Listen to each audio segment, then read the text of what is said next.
Hello, everybody. Welcome to our program today. Today promises to be a very wonderful program. I'm telling you, this is the kind of program that I look forward to. Recently we've been bringing you interesting programs, but today is an extraordinary one. Today we're going to be talking about practical things, not be too much talk. These days everybody's just talking. We are tired of talking. We want practical things. So, my guest today is someone that is not a stranger to what we do here. Yeah, he's been here before, but today, by special request, we're bringing him to you. Like I said, today we're not gonna waste a lot of time. We're going to go straight into business. So please, ladies and gentlemen, I want you to please help me in welcoming our special guest today, in the person of Chief Rommy Ezeonwuka, the Ogilisi Igbo. Ogilisi, we're not talking about 1, 2, or 3. This is the Ogilisi Igbo worldwide. Chief, Noah, you're welcome to our program. Thank you, Chief. Thank you, everybody.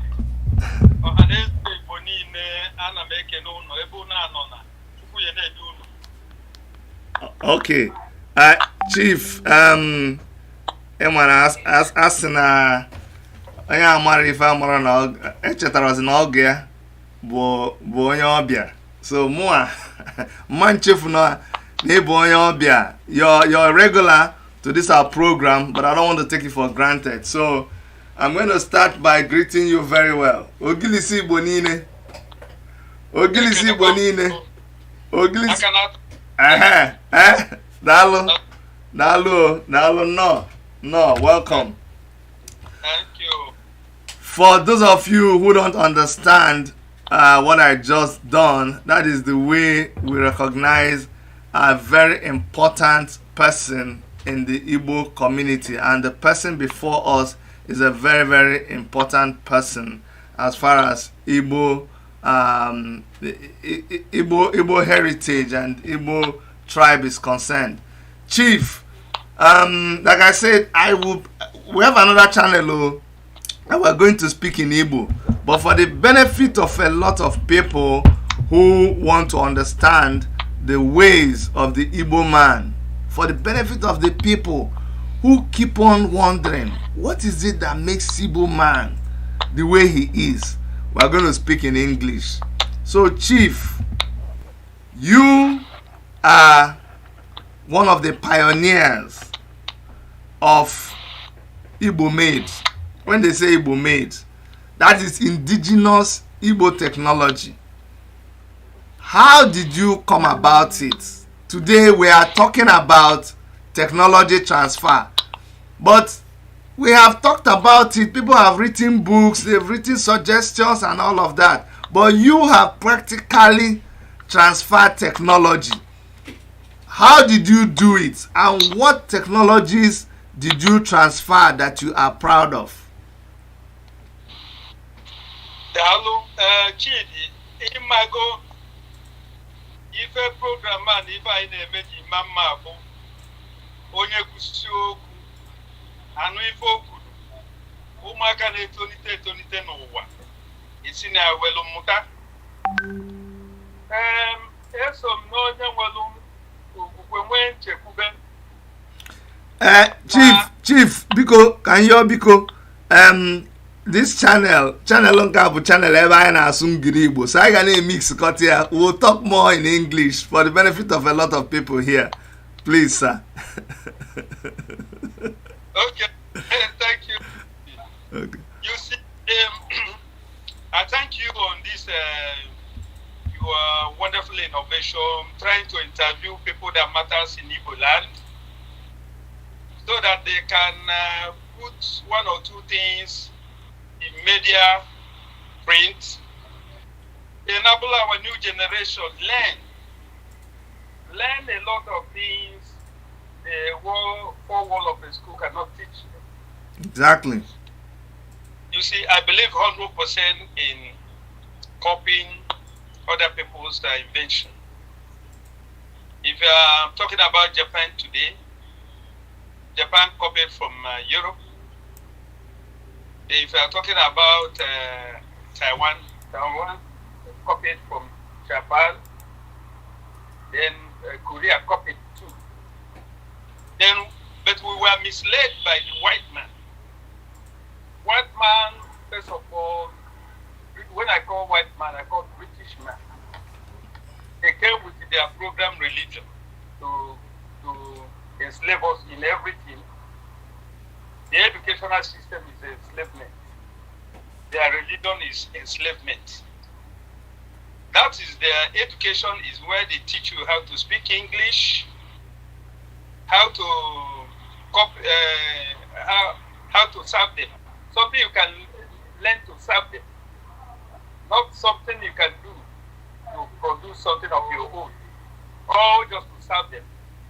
They were able to put railway from Barakot to Meduguri to Lagos to explore our minerals. All the industries they brought to us, they hid their formulas. To our countries. I'm happy that I'm one of the first people that went to Taiwan 1976 and almost copied them. Almost 90% of the papers, which are Japanese origin papers, I copied it in Japan. I mean, in Taiwan. So when the Japanese papers were very expensive, they copied one in Taiwan was very cheap. Not only papers, I copied other industries. At the age of 21, I have established a lot of industries, and I was controlling the papers market in Poneu. I'm coming, Chief, because you talked about this a little bit in our last interview, but now I want you to talk about it in detail. So when you say you copied, that means you went to Japan and you brought the template or the mold, and you came back here and you started producing it. Yeah, first of all, the way it started was these papers that are being manufactured in Japan, the price was very high. Like all this Toyota, all this Yamaha, Kawasaki, Honda, Nissan, and so on and so forth. But Nigeria models, we went to Taiwan to copy and reproduce the items in Taiwan, reducing their price to be almost 15-20% of the Japanese cost. You see it? Then we start importing from Taiwan. Then along the line, we start now bringing in the industry itself from Taiwan to Nigeria. So we become very rich by copying Japanese parts in Taiwan, and the price was so cheap, and the quality was so good. And the Taiwan, being that they copied from the Taiwan, from Japan, it was easy for them to try for us to copy from them. Yeah. It's unlike Europe that hid every of their technology. The European man hid all their technology, but the Taiwanese exposed their technology to us, because for them to produce, they have to steal the technology from Japan, and they have to steal the technology from Taiwan, and that is why the entire Nigeria was highly industrialized. It's Igbos that actually made 70% industries in Nigeria very easy, because it was easy for us to copy the technologies from Taiwan. Taiwan didn't waste time to open them to us. As against the British man, up to today they hid their gold, because I must confess to you, they didn't open their gold to us. Their education too. they did not open the education to us. See, today, the people that graduate English educational system are roaming about the streets with their certificates. It's unlikewise Oriental education, where 100% of the schools are skill acquisition. You go to the school, they teach you all the skill to do everything. I remember the Taiwan University in Taipei, Taiwan. The school itself, we are producing 40% of electronic exports to the rest of the world. And when you come out of that university as a student, you establish your own industry. So, but here we produce graduates in all areas of subjects without them knowing what they are doing. We produce a lot of engineers, but today the white man is still constructing our bridges and roads. Can you believe it? Can you imagine that? So that's a problem we have. So I believe in 100% stealing of the technology and copying it from another man. And it was the Oriental world that made it easy for us. Wow, Chief, yes. Chief, hold on. No. You see, I get so uncomfortable when you say we have to steal it. We have to steal it. Why do you keep saying we have to steal it? Yeah, because nobody will open up what makes him rich. He just open it to you like that. It's yes. Not possible. Yes. Not possible. So, Chief, let me tell you one place that I agree with you. One thing I agree with you is when it comes to the quality of graduates that our schools, our educational system, has. I must tell you that it is very, very disturbing.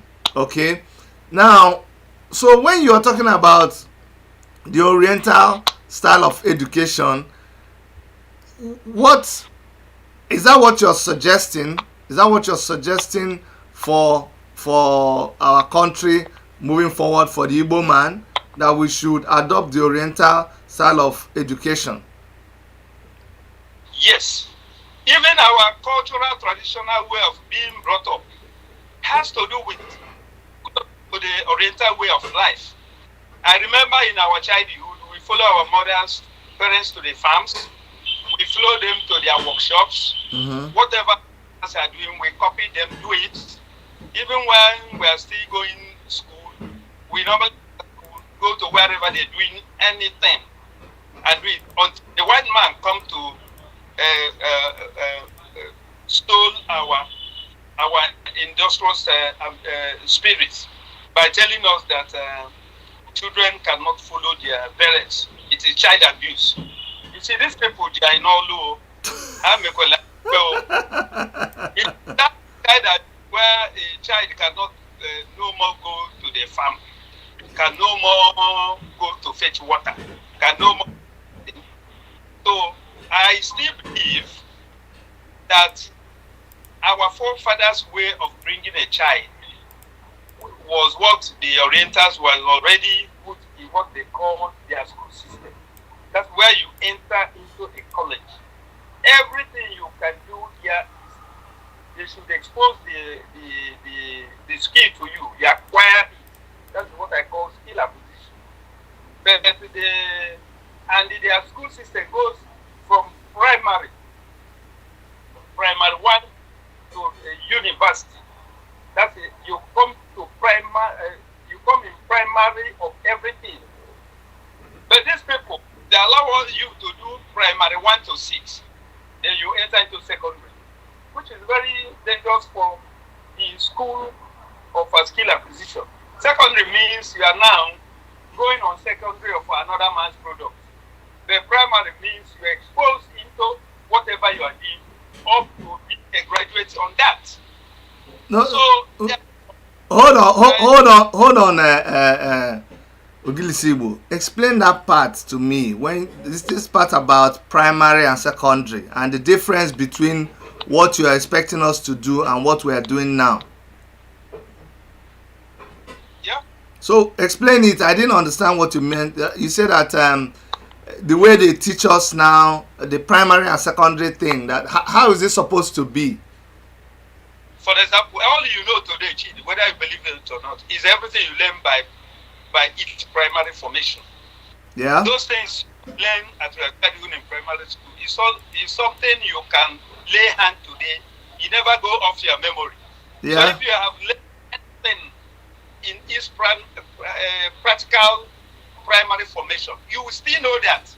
But anything you were taught in a memory aspect of school system, that is secondary education, you have forgotten 90% of that. But you still remember 100% of something you passed through primary, through physical, practical, primary education subjects. For an example, when you want to count something, you cannot do it by memory, by information. You will bring in stick. 1, you see the 1. 2, you see 2. By the time you gather it up to 20, you know it is 20. But somebody can tell you, if you put this plus and plus, you didn't see what you are adding. But in primary, you see what you are adding. So in engineering, if you do engineering by primary, you must have a touch to everything. A mechanic, you should be able to. This is a country where you have a mechanical engineer. He doesn't know what is piston and ring. He doesn't know what is a crankshaft. He doesn't know what is cylinder. But in primary, you see that this is top cylinder. This is a valve. This is the spring. You grind the top cylinder and put the spring, and now put the on top of the block. You have done everything. Even if you are sleeping, you can still couple an engine. But by the time you learn this thing in the school of secondary information, you know nothing. This is a country where a graduate in engineering, in mechanical engineering, call an artisan on the roadside to please come and couple my motor, my engine. And the mechanic on the roadside will be coupling the thing. The graduate mechanical engineer is looking. He knows everything by book. He doesn't know anything by practical. Honestly. And the way of Igboman. Yes. Okay, look at somebody like Ino. Wait. I don't want. Wait, Chief. You're going to that one. Don't. See, okay. I want a lot of people are amazed at the success of the Igbo man in business. And you just said something that is I have never thought about it that way, but it is true.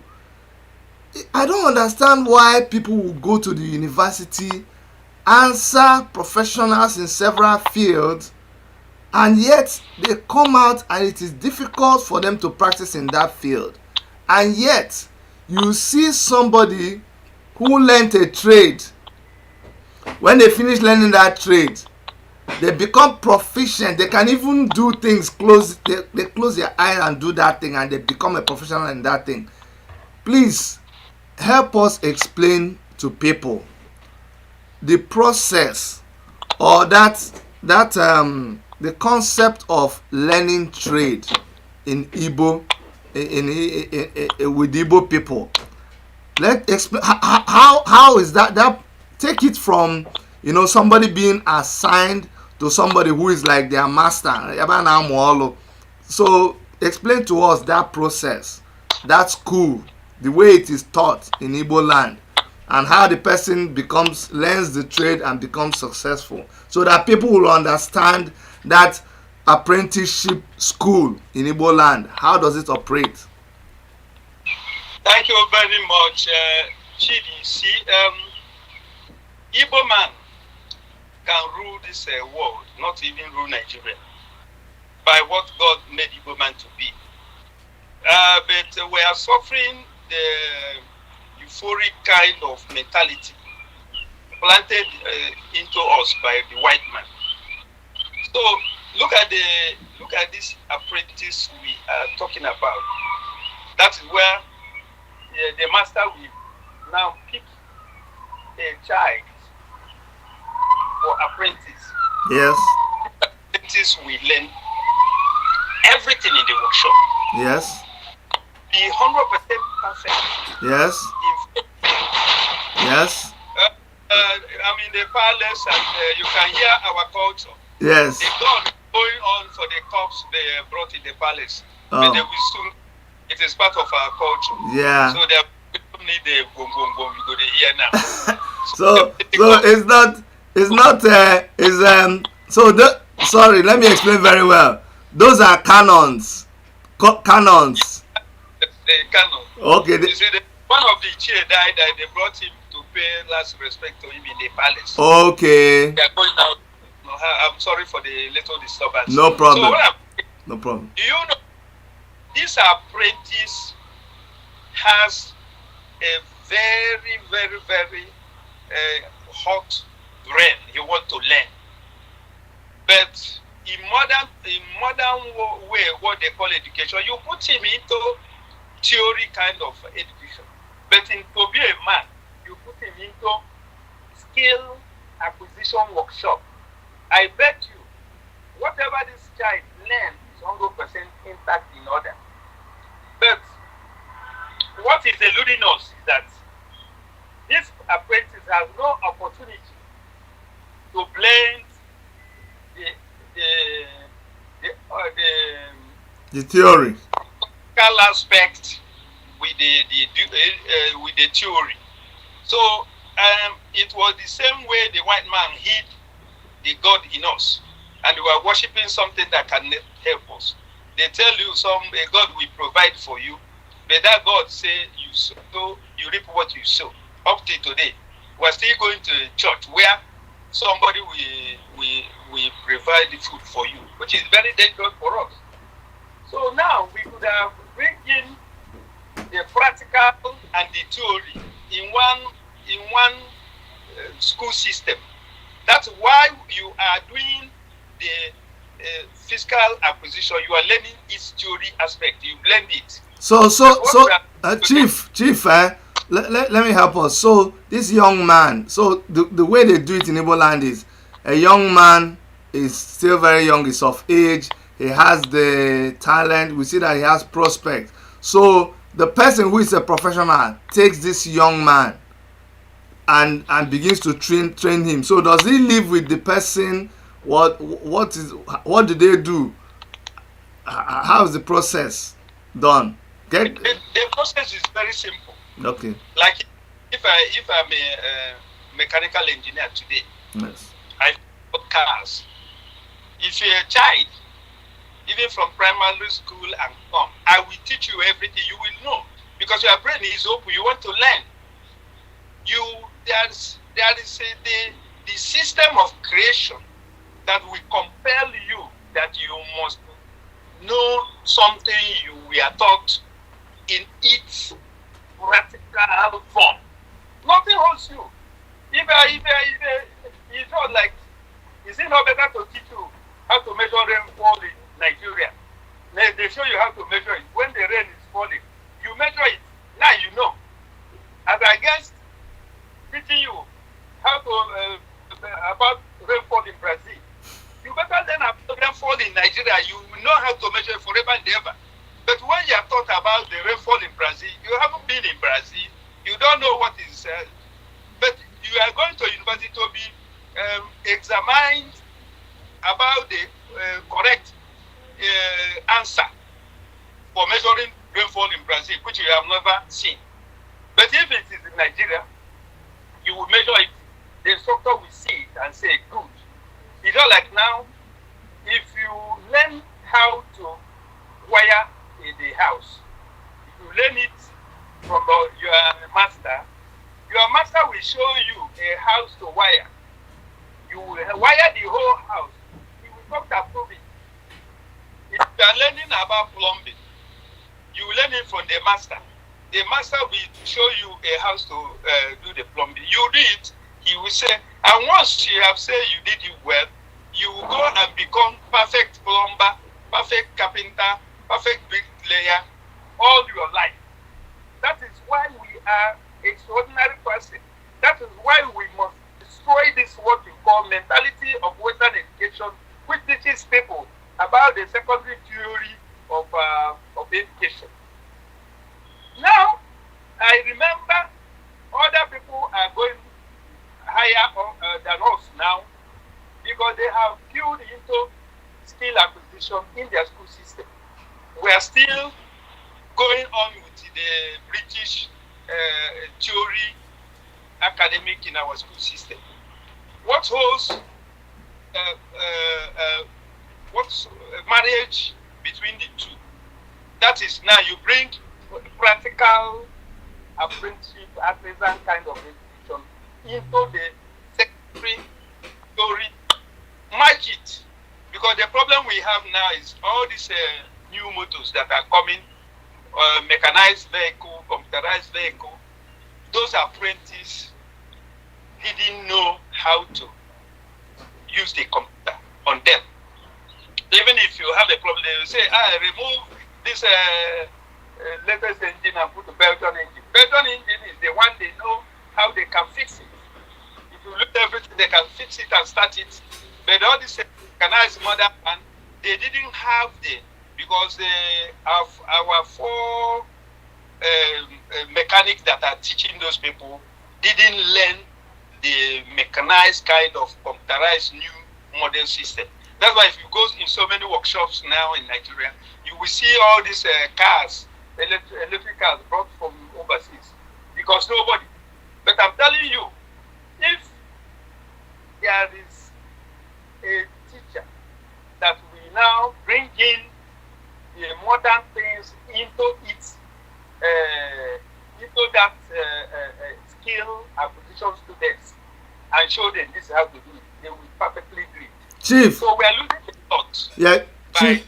this modern education, which is now removing our way of being brought up in apprentice kind of skill acquisition workshops. Okay, Chief, I get what you're saying, and it makes sense, because I've always believed that, and you have just proved it, that if only we can go back to the traditional way that you just told us, where somebody goes under a master and the master trains them and transfers that skill. And you're saying that it is important, very, very important, that this skill is transferred at the point where the child is still very young, where their brain is still open, and nature has wired their brain to learn whatever is taught.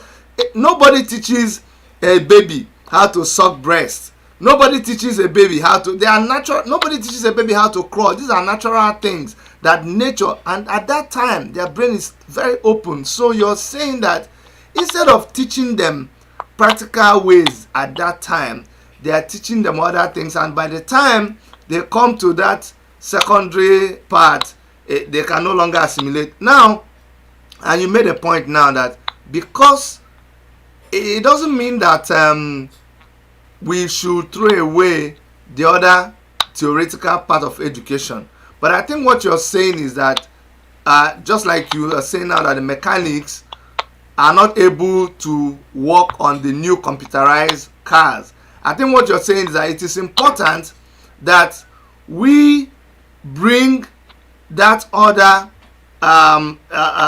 IT education, that's the one that teaches the theory. We now need to merge it with the practical part.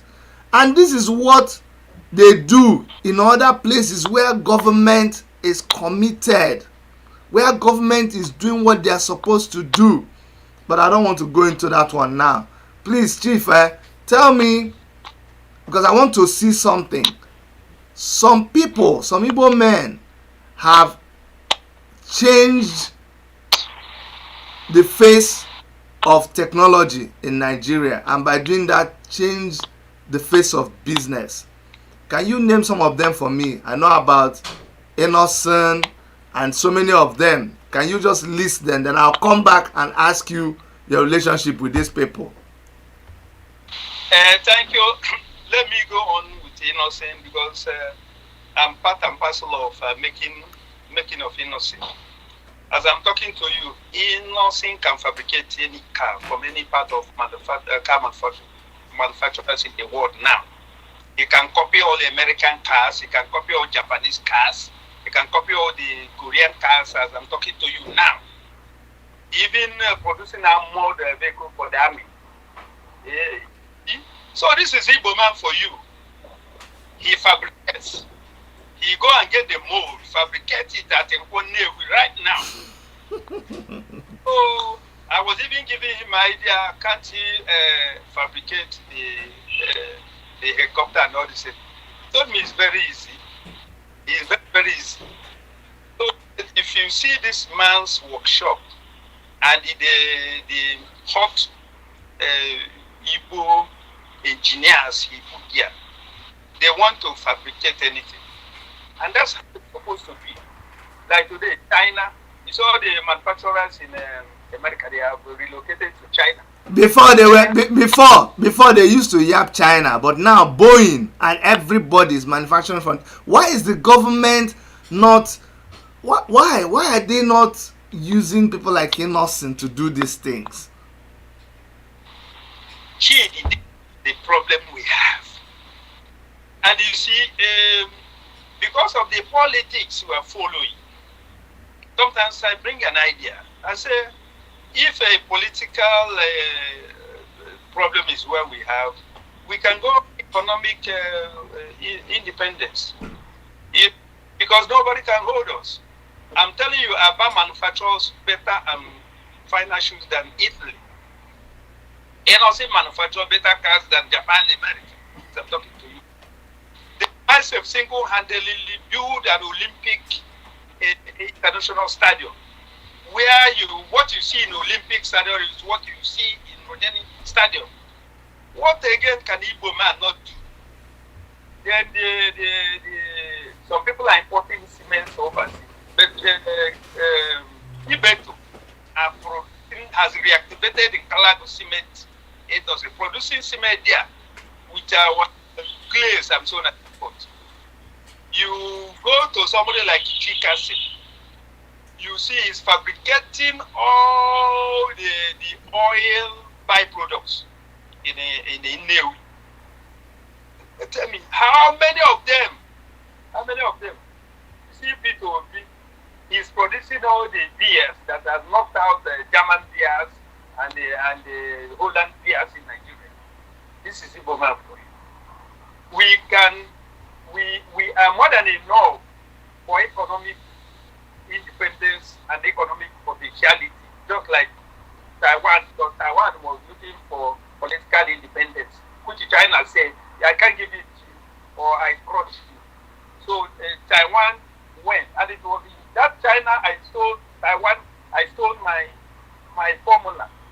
I'm happy I wrote in that Taiwanese formula in Nigeria, because apart from so many things, there was a time I have about 7 types of industries which I copied the technology from Taiwan. It was very easy for us to get easier stealing or transporting, copying technology. Chief, let's be using the copying. You're so blunt when you say stealing. But Chief, let me ask you honestly. I don't want to get political, but do you know one interesting thing? The interesting thing is that since we've been talking, you have not even mentioned anything about oil or petroleum products. But people always say, when they hear Igbos talk about agitation or Biafra, they say no, they cannot survive, they don't have oil. But all of this transfer of technology, we are talking technology here, it's not even oil. So why do people keep thinking that Igboman cannot sustain himself? Is that true or false?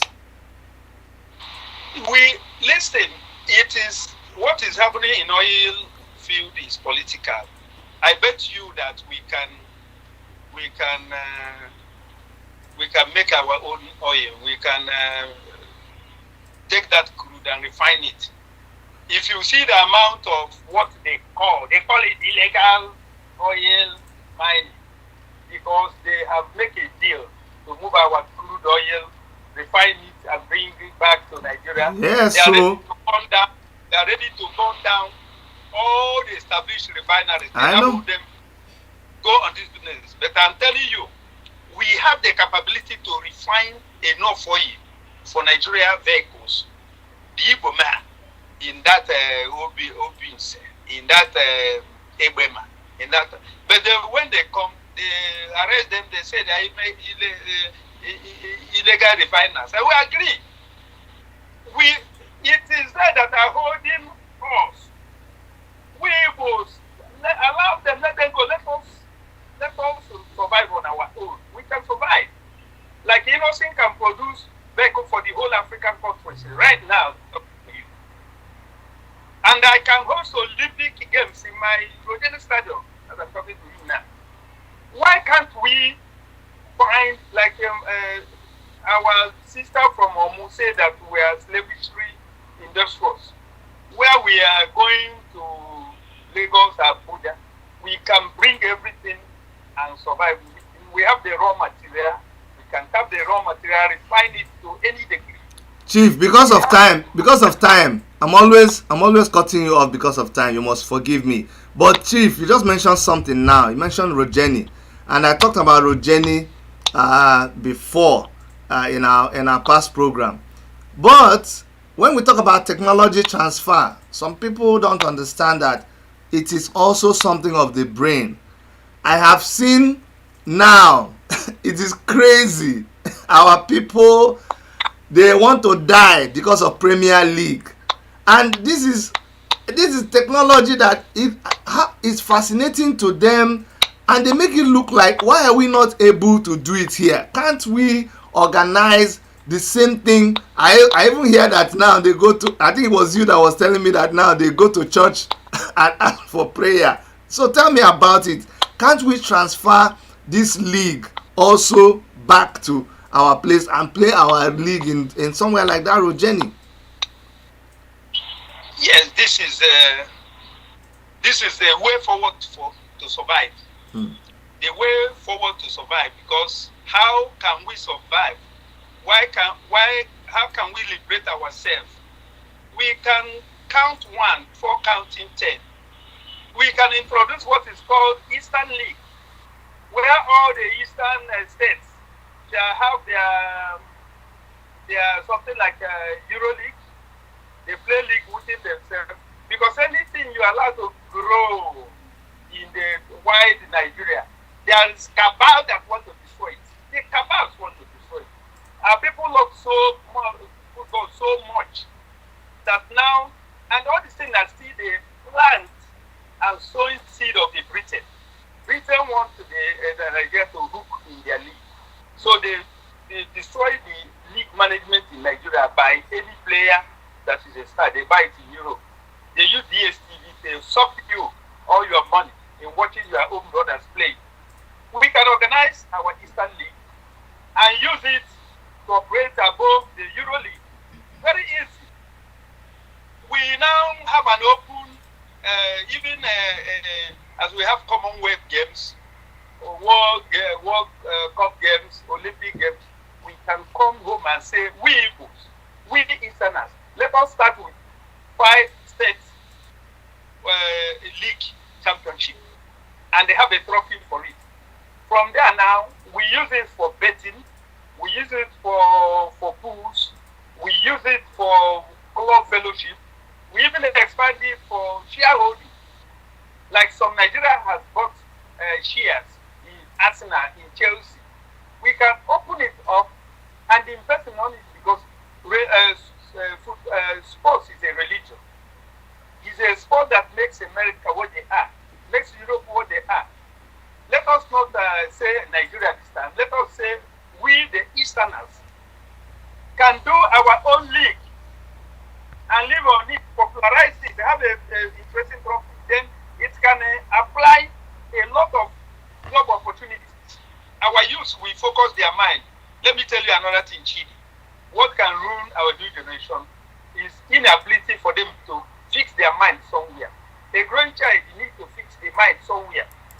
Now the religion is fixing our children's mind into their disaster, because they are being told that they can pray and the God will give them food, which is not possible. And now they are being focused that Euro League is where they can enjoy the soccer. It's not good. We can use the soccer that go 3 circles, under 17, under 23, senior, then go open athletic. You can have a prize for it. It will be Eastern Cup. We can even nominate program some of our heroes. Michael Opala, Zig, Oduku, Akane, into the trophy any state can win. And sponsor it very well.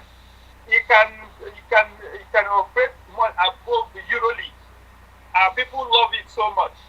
It's something we can plan. Chief, it's something that excites us. Chief, just like when I like to commit. I'm a very, very busy person already, but my problem is whenever I see a good idea, I can't resist it. I'm going to promise you I want to work on this with you, because I like to see and hear progressive things. There is so much marginalization, there is so much stress. Somebody was asking me, Chidi, why are you being tribalistic these days? Why are you just... I told the person, hold on. If this is being tribalistic, let it be. My people are so marginalized, we are so oppressed. You don't want to carry us along in what is happening inside Nigeria. You don't want to come and develop our infrastructure. And everything you see what people do, they do it by themselves. They build their houses, their houses by themselves. They build their road by themselves. They build their store by themselves. They import their things. You don't want them to bring it up to River Niger. You know you can do it, but you make them go all the way to Lagos port and then clear the good, carry it in a container, pay all the policemen every 1 kilometer before they come down to Onitsha. See, I support anything that can keep our people together, try to remove the stress so that they can focus on what they are doing. So I like this your league idea, Igbo League, whatever, if the Southeast League, Biafra League, whatever they call it. Let's continue to do our thing by ourselves. At least the one that if we start doing, they will not say that we are disturbing another person. At least it's inside our place now. Oba is in Igbo land. We do it amongst Igbo states, and no problem. We can do it as our own zonal or area thing. So I'll give you every kind of support that you require as far as worship media can give, as far as getting people to know about it. I think it's something that we can support. There I've committed myself again. God will help me. So, Chief, finally, I mean, you've really opened our eyes to so many things, to the need for us to dwell more on practical type of education against the theoretical part, because most people, most great businessmen in Igbo land, they are people who went through, learning a skill from somebody, serving somebody, having a mentor, somebody they looked forward to. I know that you have played that role in so many people's lives. So I really thank you for opening our eyes to this thing. As we close, what is your advice to people who are in our educational system or to the government about the transfer of technology? Should we still continue to wait for when these people come and dash us their technology, or what should we do with our schools? For example, before you start talking, we were trained with books that showed us A is apple. Right inside the village, when the child has never seen apple, you're still telling him A is for apple. Why not you tell him A is for something apple, or something that he can see, or O is for Odala, U is or something that they can see. You're telling me A is for apple that I have not even seen, or you're telling me O is for, you tell me that the orange color, the orange color, orange in our place is not that orange color. Orange in our place is like green. That was my greatest confusion growing up. So when they say orange is orange color, when I keep that orange color and I keep orange, I say this is not orange now. So those kind of confusions exist in our school system. So what's your advice? Chidi, thank you very much. A person that holds somebody on the ground is holding himself. To me, we are on the ground. Those people holding us, they are holding themselves. Like they are celebrating that they have all the power. No problem. They are milking all the oil. No problem. They are seizing all the mineral in the north alone. No problem.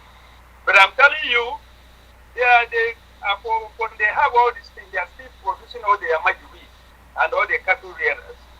But we are not manufacturing beggars. We are self-made people. And now they are managing everything on their own, but they have no brain. And it is through them the British are doing us all the harm. Let us now have the freedom of in-house survival, in-house productivity. Let us have our own Eastern League, then enhance on those productivity industries that can even go for export. Then we have what is called private public enterprises establishment, so that all those people that have made it, they can't die with their business. Let us have a new way of survival, so that Igboman will compare with the EU, with the Korea, with the Taiwan, and with the Japan. Let us leave these people. Let us not go to fight who rules. Let us rule with what we know we can do. We can even dam our own electricity.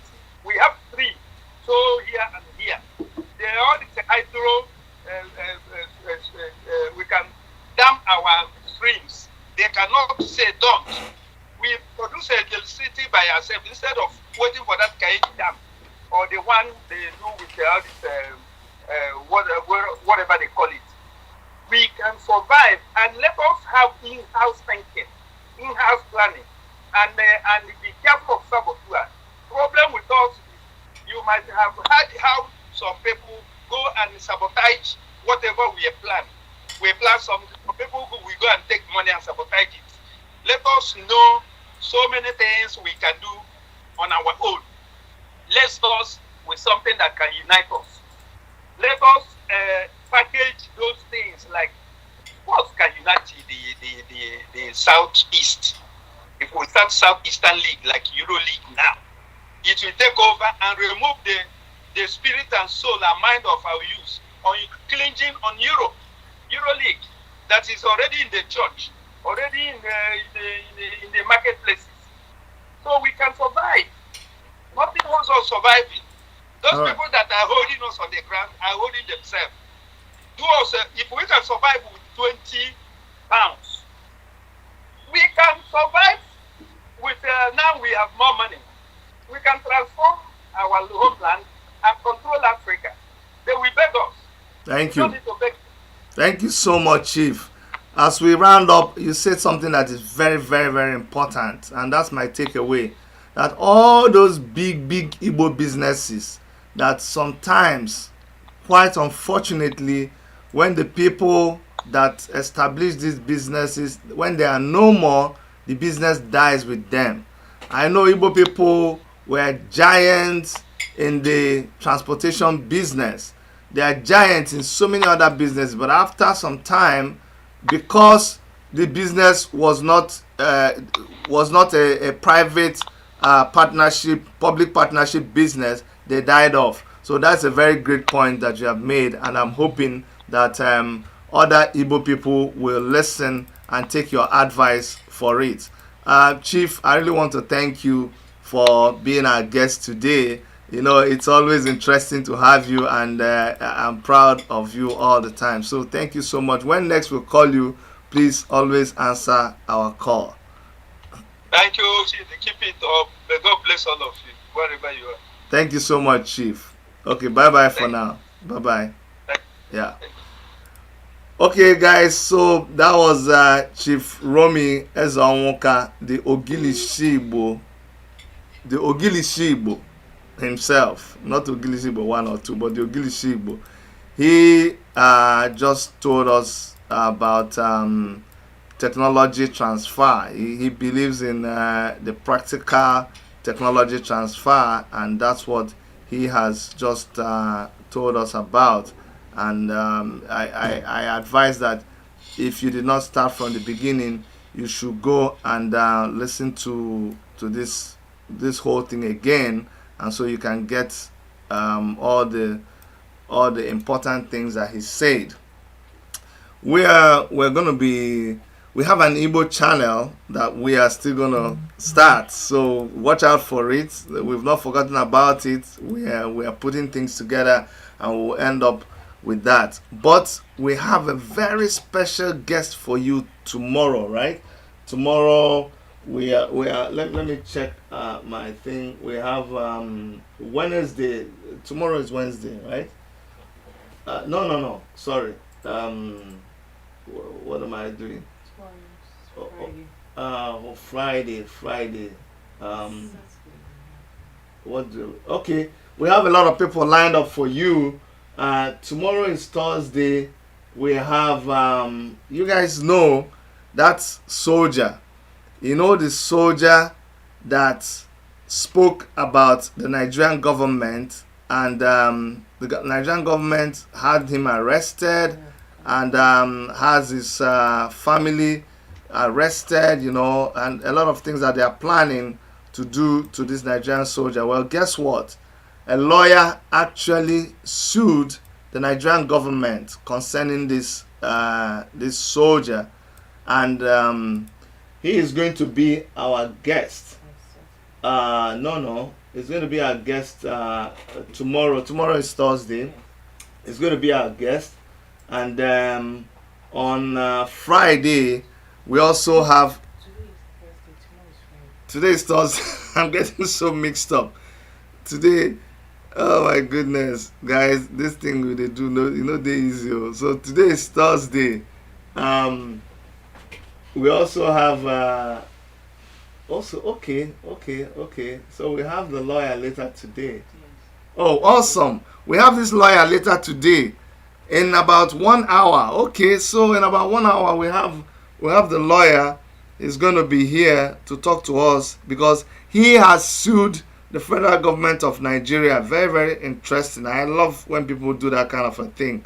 So please make sure that you keep a date with us, because we have Barrister Tokpe. Tokpe is going to be here to tell us about this lawsuit that he has filed against the federal government of Nigeria. Tokpe is the same guy who filed a suit against the government, and he won some millions when Buhari's daughter accused one guy of using her phone. These are people who show you what is possible, who teach you how to extricate yourself, how to release yourself from mental slavery. Things that you thought were not possible, when you see people like this do it, you know that it is possible. So we're going to have Tope in the house, and I am looking forward to that interview. So guys, Tope Akinyode will be in the house in about 1 hour. All right, so make sure you tune in. And tomorrow again we have Gwamnishu. Gwamnishu is another young man. Gwamnishu is somebody who chases policemen. You see him chasing policemen. I've told him to be careful. He will chase policemen and you'll be videoing them. They'll be running.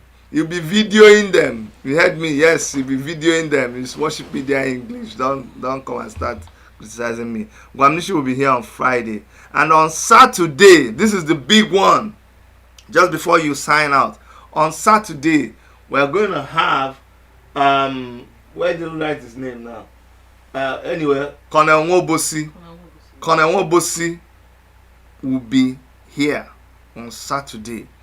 These are one of the Biafran heroes, one of the still remaining legends that we have. So we'll be having Colonel Nwobosi live on Worship Media to tell us about the Biafran War, the role he played, the coup, and all of those things. We're going to have him live. He's very, very advanced in age now, so we're still very lucky to have these people around us. And instead of speculations, and they're gonna be here to talk to us and tell us the real gist about what happened.